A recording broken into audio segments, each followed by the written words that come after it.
Hello, my name is Todd Raines. I'm the developer of this course, CYSC 5301, Applied Cryptography and Cybersecurity. I hope to get to be your instructor for the course during the semester. Today, I'm going to give you a big picture overview of what you're going to learn in this course. Cryptography has become an integral part of our online communications. Likely, there is a cryptography involved in your everyday online experience in ways you don't even realize. In this course, we hope to give you a high-level understanding of all those ways and all the ways that you can employ cryptography as a cybersecurity professional. Now, this is a master's level course, so by the end, you should be up to speed on the current best practices of the industry with an understanding of where technology is going next in the world of cryptography. And my favorite part of this course is that we're going to learn all of this in the context of a Christian worldview. Why should a Christian care about security in general or cryptography and cybersecurity in particular? Is there a way that this field can be approached that is consistent with Christ's admonition to seek first the kingdom of God, and that we read about in Matthew chapter 6, verse 33? I have found, and I hope you will agree, that a Christian can have a real passion for this field, pursue it according to biblical principles, and find joy in doing it as unto God, not just as unto men. How is that? It is about the truth. As children of God, we are lovers of the truth. As cybersecurity professionals, we are defenders of the truth. When I read my Bible, I see the truth all over the place. God cares about the truth, and so therefore so do I. As cybersecurity professionals, we get to defend the truth. Admittedly, not always biblical truth, but the truth nonetheless. The truth is in your data, and your data is in your computers. I love that, and I thank God for a great school like Houston Christian that holds firm to the truth while teaching you to be a lifelong pursuer of God and the truth. The goal of this course is to give you familiarity with all the elements of modern cryptography so that you will be able to employ cryptography best practices in your cybersecurity programs. The course objectives are here on this slide. By the end of the course, you'll be able to differentiate symmetric cryptography and asymmetric cryptography, the two major parts of the cryptography field. You'll be able to explain encryption with stream ciphers versus block ciphers. These are the ways that almost all encryption is done in the world today.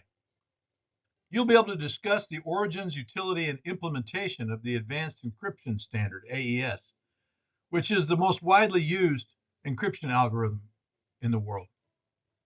And you'll be able to explain concepts like public key infrastructure, PKI, message authentication codes, MACs, hash functions, and digital signatures. This course is structured like books on a bookshelf with bookends. Think of the bookends as weeks 1 and 8. We will start with cryptography basics and history in week 1, and we will finish the course with a look at the future of cryptography in week 8. In weeks 2 through 7, the books between the bookends, you see, we will cover cryptography best practices in today's world of cybersecurity. So it's the past, the present, and the future, with the 5-6 weeks in the middle focused on the present. My favorite module is week 8, where we get to look at some of the exciting new technologies of cryptography. While cryptography is perhaps the oldest field within cybersecurity, it is not stuck in the past or the present, and there are many exciting breakthroughs on the horizon. We will study cryptography under the larger umbrella of cybersecurity. Cybersecurity is synonymous with information security, by the way, but it sounds cooler though, right? InfoSec is the more traditional term for cybersecurity, and those terms are meant to be broad and overarching. It's about protecting your data, the truth in your tables. This leads us right into cryptography, To study ways to keep our data secure, we will study cryptography in this course. We have two great textbooks for this course that look at cryptography from different perspectives.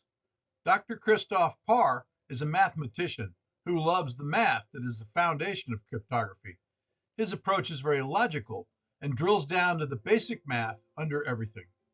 Mr. David Wong is more of a practitioner that cares about making the concept of cryptography approachable for non-mathematicians.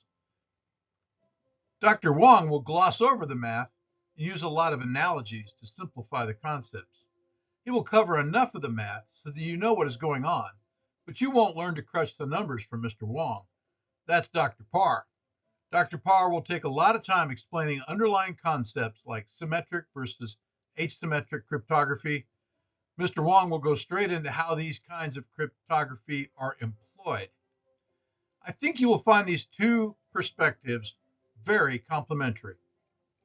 You will find that you like one or the other textbook approaches better, depending on your interest in the math behind cryptography.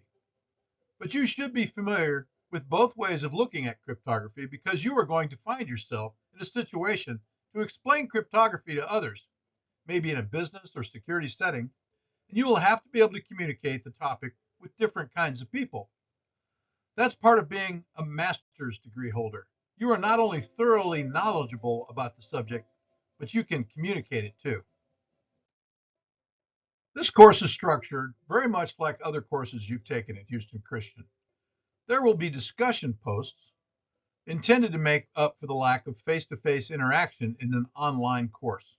Each week, you will do a little research and write a short article about an assigned topic and include at least one reference from your research. You will reply to two or more of the articles your colleagues posted. It is intended that this starts a conversation.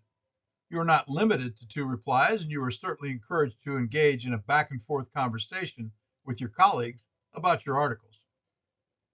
The course includes quizzes and exams, of course. They will check your retention of the material in the readings and the videos. The multiple choice questions on the quizzes come straight out of the readings and videos. The essay questions will directly address learning objectives. Think about the learning objectives as you read the readings and watch the videos, and you should have no problem with the quizzes. There will be a midterm exam and a final exam, which will be similar to the weekly quizzes in that everything comes from the readings and the videos. There will be writing assignments in this course. You will focus on topics out of the textbooks. These are expected to be longer than the discussion posts and go into greater depth on the topics than the posts. We can check your simple retention of facts from the readings and videos by giving you quizzes and exams. But in the writing assignments, we want you to go further into analysis and synthesis of ideas and concepts. There will be slide presentation assignments throughout the course. Each week's writing assignment will be accompanied by a requirement to make some slides that could be used to present the paper you just wrote.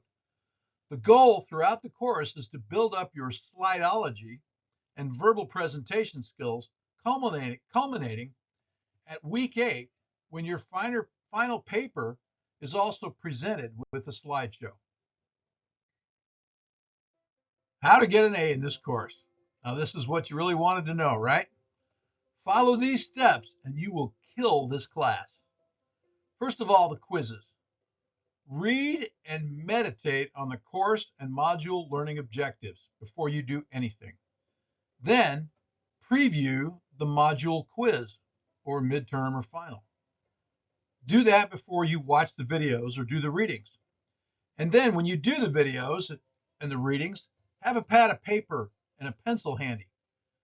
The test questions will jump out at you when you come to them in the readings and the videos. There's no subtlety intended here. The answers will be obvious when you get to that part of the reading or the video. I made the quizzes straight out of those reading and videos, and I didn't try to make them tricky.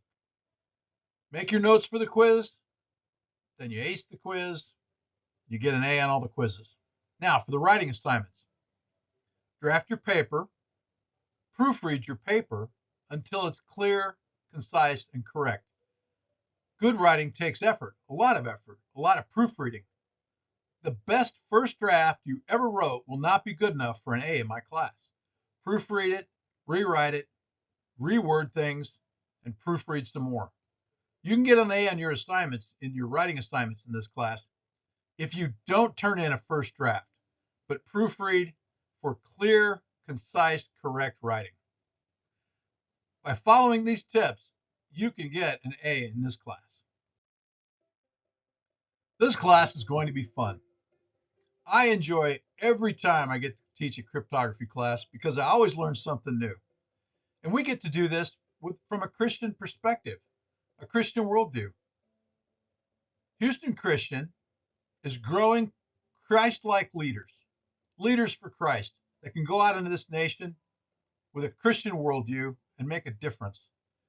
Houston Christian is great. They let us study these interesting topics, and we do it from a foundation of our faith. We get to talk about Christ and Christ-like principles, a Christian worldview all the way through. I love it. I love this course, and I hope you do too.